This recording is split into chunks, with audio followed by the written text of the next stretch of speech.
Friends, welcome back to media talks. நான் உங்கள் Monica. மார்னிங்லேருந்து இருக்க அப்டேட்ஸ் நான் பேசி முடிக்கல, அதுக்குள்ளே இன்னொரு அப்டேட்ஸ். இது ரொம்பவே ஹாப்பியான அப்டேட்ஸ். ஃபஸ்ட்டு இதை பேசி முடிச்சிடுறேன். இதுலேயுமே நிறைய அப்டேட்ஸ் வந்து கொடுத்துருக்காங்க, தெரிஞ்சிருக்க அதை பற்றி பேசுகிறேன் அப்படின்னு சொல்லிட்டு. ஸோ விகடன்லேருந்து பார்த்தீங்கன்னா ஒரு வீடியோ ஷேர் பண்ணியிருக்காங்க, வீக்காக ஒரு ஸ்பெஷல் வீடியோ. இந்த அப்டேட்ஸுமே எனக்கு வந்து பார்த்தீங்கன்னா நம்ம தினேஷ் ப்ரோ வந்து சொல்லியிருந்தாங்க கமெண்ட்ஸில். பட் வந்து பார்த்தீங்கன்னா நிறைய அப்டேட்ஸ் இன்றைக்கி நமக்காக அவங்க ஷேர் பண்ணியிருக்காங்க. கண்டிப்பாக அவங்களுக்காக ஒரு ஸ்பெஷல் வீடியோ நான் ஷேர் பண்ணணும்னு நினச்சிட்டு இருக்கேன். இஃப் பாசிபிள் கண்டிப்பாக நான் ஷேர் பண்ணுறேன். வீடியோ பேசும்போது என்னென்ன பேசுனீங்கடா அப்படிங்கிற மாதிரி தான் என் மனசில் இருந்துச்சு. ஆக்சுவலாக இது இன்னொரு வீடியோவுக்கு நான் சொல்லணும்னு நினச்சிட்டு இருக்கேன். பட் அதுக்குள்ள இந்த வீடியோ இருந்தாலும் இதுக்கே நான் சொல்லிடுறேன்.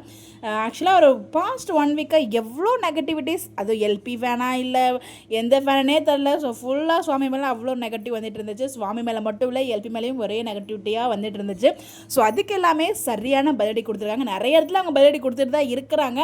பட் யாரும் வந்து புரிஞ்சுக்கிற மாதிரி தெரியல. ஸோ இன்றைக்கி வந்து பார்த்திங்கன்னா அந்த ஷோவில் கொஷின் கேட்டிருப்பாங்க இல்லையா, ஜோக்கர்ஸ் யார் அப்படின்னு சொல்லிட்டு கேட்கும்போது, அதாவது எந்த வீடியோ போட்டாலுமே வந்து பார்த்திங்கன்னா ஒரு சில பேர் வந்து பார்த்திங்கன்னா இதுக்குன்னே செலவு பண்ணி வந்து டைம் ஸ்பெண்ட் பண்ணிட்டு இருக்காங்க. அதாவது வந்து அவங்க நெகட்டிவிட்டி ஸ்ப்ரெட் பண்ணுறாங்க இல்லையா, அவங்களுக்காக தான் அந்த விஷயத்த சொல்கிறாங்க.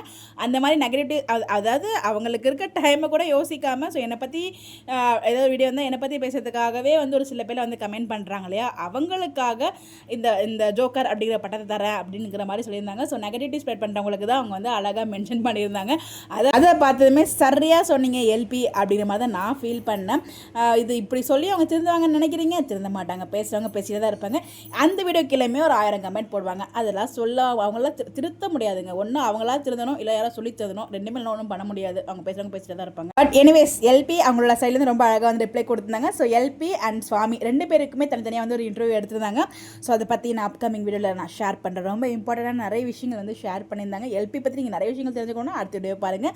ஸோ எல்பிக்கு பிடிச்சவங்க யார், ஸோ எப்படிப்பட்ட மாப்பிள்ளை வேணும் அப்படிங்கிற மாதிரிலாம் அவங்க வந்து பதில் சொல்லியிருக்காங்க. டைம் கிடைக்கும்போது நீங்களே அந்த வீடியோ ஃபுல்லாக போய் பாருங்கள். விகடன் அவங்களோட யூடியூப் சேனலில் ஷேர் பண்ணியிருக்காங்க. ரொம்பவே சூப்பராக இருக்குது இன்டர்வியூ.